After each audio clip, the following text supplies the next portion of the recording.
لكل طلبة ثانوية عامة اللي سألوني عن كلية الآثار، وناس كتيرة خوفتهم من دخولها وقالوا لهم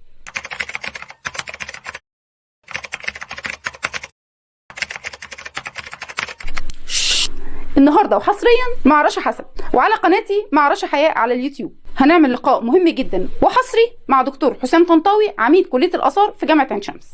هنعرف من سيادته كل الأجوبة على أسئلتكم، أقسام كلية الآثار وشروط الالتحاق بيها، وكمان مجالات العمل بعد التخرج. خليكم معايا. ليا الشرف النهارده بمقابله الدكتور حسام الطنطاوي عميد كليه الاثار جامعه عين شمس. ازي حضرتك يا دكتور؟ اهلا وسهلا، انت منورانا. ميرسي جدا على وقتك وحضرتك ان استضفتنا النهارده علشان نعرف اكتر طلبه ثانويه عامه عن كليه الاثار، لان في ناس كتيره جدا تواصلت معايا عايزين يعرفوا اكتر عن كليه الاثار وعن اقسامها، فطبعا مش هنلاقي احسن من دكتور حسام ان يتكلمنا عنها. اتفضل يا دكتور. اهلا وسهلا بيكي وكل يعني مشاهدينك ومستمعينك الكرام في كل القنوات. فيما يخص بقى ولادنا وابنائنا اخواتنا طلبه الثانويه العامه، هم اختياراتهم اللي حابب يدرس اثار هو اختيار موفق الى حد ما لمن يغوى التاريخ وحضاره البلد. اكيد طبعا، لانه اكيد كليه الاثار هي اكتر مكان ممكن يديله معلومه تفيده وتبني شخصيته ويعني تخليه ينتمي الى الوطن بشكل او باخر يعني. في الحقيقه ان كليه الاثار في جامعه عين شمس يمكن هي من احدث الكليات اللي تم اضافتها الى قطاع الاثار في التعليم العالي، وهي بتتكون بشكل اساسي من 5 اقسام. يعني ال5 اقسام منهم 3 اقسام دراسه فيهم يعني موزعه على الفترات التاريخيه اللي مرت بها مصر. اقدمها طبعا هو الاثار المصريه القديمه اللي حضرتك بتنتمي ليها، واحده من خريجينها يعني. الثاني هي الاثار اليونانيه والرومانيه، ويليها قسم الاثار الاسلاميه. في الحقيقه ان اثار عين شمس اضيف اليهم قسمين كمان. قسم واحد يعني اختصارا هو المتاحف، اللي هو اصلا اداره المتاحف والمواقع الاثريه. فهو في دراسته وفي شغله بعد كده في حاجتين بيجمع ما بين الاثنين، المتحف والموقع الاثري. الاخير هو الحفاير اللي هي علوم الاثار والحفائر، وبشكل اساسي ده يعني بيخرج حد متخصص في التنقيبات الاثريه بشكل عام، او حتى التنقيبات او الحفائر اللي ممكن تتم بقى يعني بشكل يعني علمي منظم باتجاه رسمي من الدوله يعني. طب هل في شروط لدخول الاقسام دي؟ بس هو عموما القبول في كليات الاثار بيخضع للتنسيق الثانويه العامه. فهو التنسيق الاصلي فيه يعني هي رغبه الطالب، هو اللي بناء عليه الرغبات والاعداد المتاحه في الكليات بتترتب ترتيب بحسب الدرجات. فكليه الاثار مثلا هتقف عند القطاع بتاعها يقف عند درجه كذا، فده بيتوقف على نتائج الطلبه ورغبتهم والاماكن المتاحه في الكليات يعني. الداخلي يعني الاقسام لكن داخليا مجرد ما انت بتجيب يعني مجموع الكليه، فعموما هو هنا كل الكليات الاقسام متاحه بدون شروط الا شروط بسيطه يعني. حاجات بسيطه زي ايه؟ زي اللغه يعني هي بتعتمد بشكل اساسي على هي رقم 1 الرغبه. فالرغبه انت عايز ايه؟ فالرغبه برضو حسب الاماكن المتاحه. فلو انا عندي تقدم مثلا 100 طالب، ال 100 طالب دول كاتبين ال 100 رغبه كليه اثار مصريه.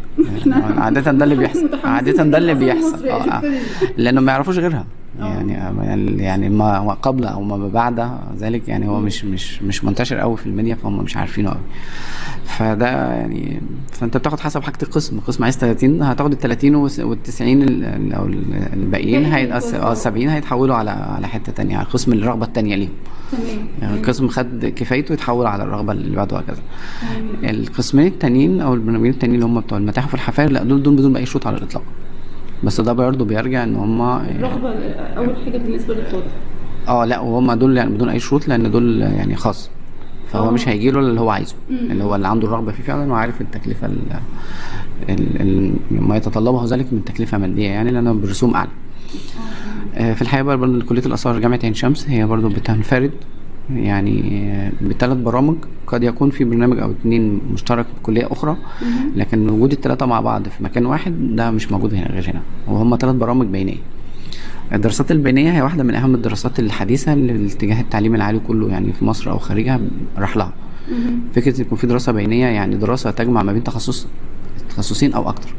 طب ده كويس، ده بيفتح مجالات العمل بعد كده بقى. جدا.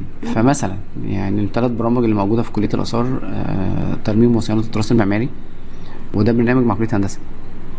لو انت حياتك عندك رغبه في كليه هندسه ومرتب حياتك عليها وحابب تخصص في العماره وما لحقتش هندسه مجموعك ما جابش، فيبقى الحل بتاعك البديل هيكون برنامج الترميم وصيانه التراث المعماري ده في كليه الاثار.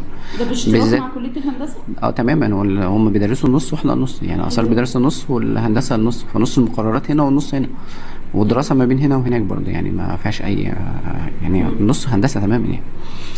ولا وكليه هندسه هي اللي شاركت، هي اللي عامله البرنامج يعني بشكل اساسي يعني باساتذه كبار متخصصين. البرنامج الثاني هو نظم المعلومات الاثريه والتراثيه. هو برضه برنامج خاص بيني بيجمع ما بين كليه الاثار وكليه الحاسبات والمعلومات، وتحديدا برنامج نظم المعلومات، قسم نظم المعلومات. فبرضه بالتالي انت بتاخد القمه برضه، هي اثار تعتبر الحاسبات برضه من كليات القمه اللي بتاخد مجاميع عاليه، فبرضه نفس الفكره. لو انا حابب ادرس حاسبات وتخصص رياضه وما جبتش مجموعه، انا ممكن اروح اثار، بس ابقى عارف برضه ان انا حابب الجزء بتاع نظم المعلومات. اي نعم انا هتخصص في حته بعينها، بس هيبقى في المجال اللي انا حابه، بس هيبقى شغلي كله موجه للقطاع اللي هو بتاع المتاحف او المواقع الأثرية او شغل الاثار عامه بما يتطلبه ذلك بقى داخليا، فنيات حاجات كتير انت هتبقى ادرى بيها مني بقى، شغل توثيق، شغل داتابيز، تسجيل وات ايفر، سيناريوهات عرض في ار، حاجات كتير جدا ممكن تدخل ده، جي اي اس، كل ده موجود جوه البرنامج بتاع نظم المعلومات الاثريه والتراثيه. البرنامج الاخير ده برنامج مشترك بيني مع كليه العلوم، وهو برنامج الاثار الحيويه، ويمكن برضه حتى الاسم الاثار الحيويه بايو اركيولوجي. بس حلو انتوا يعني حضرتك دمجتوا الكليات الادبيه مع الكليات العلميه مع الكليات الرياضيه، الهندسه والحاجات دي. بس برضه الثلاث اقسام دول ما بياخدوش العلمي، غير علمي، علمي فقط، يعني القبول فيهم قاصر على طلبه العلمي بحكم طبيعتهم. لازم يكون قطاع العلمي يعني. ولازم علم علوم ولا علم رياضه؟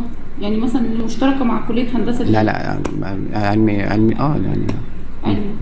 تمام. فده الاقرب.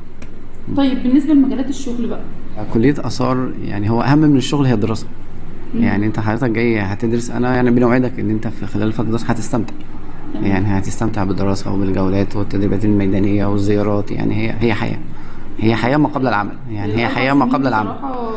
ويعني الشغل بقى يعني محصور في الاخر في اتجاهات معينه، يعني ممكن يكون من خلال المجال الخاص او العام هي تبقى من خلال وزاره الاثار، السياحه والاثار، او من خلال الشركات او القطاع الخاص اللي بيتعاون او بيشتغل مع الاثار في مشاريع بعينه. خريجين الاثار بياخد خريج الاثار يشتغل في مشاريع تابعه ليهم او بعض الشغل اللي هو الخاص برضه لازم يكون له علاقه بالموضوع.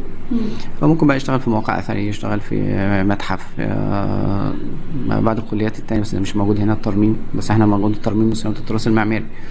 يشتغل في شركات الترميم الكبيره اللي واخده مشاريع، حاجات كلها كده. جدا. ميرسي يا دكتور على وقتك، وميرسي جدا، وان شاء الله طلبه ثانويه عامه يكون لهم الحظ ان هم يجوا كليه الاثار، طبعا كليه من اقدم الكليات واعلى الكليات في الجامعه.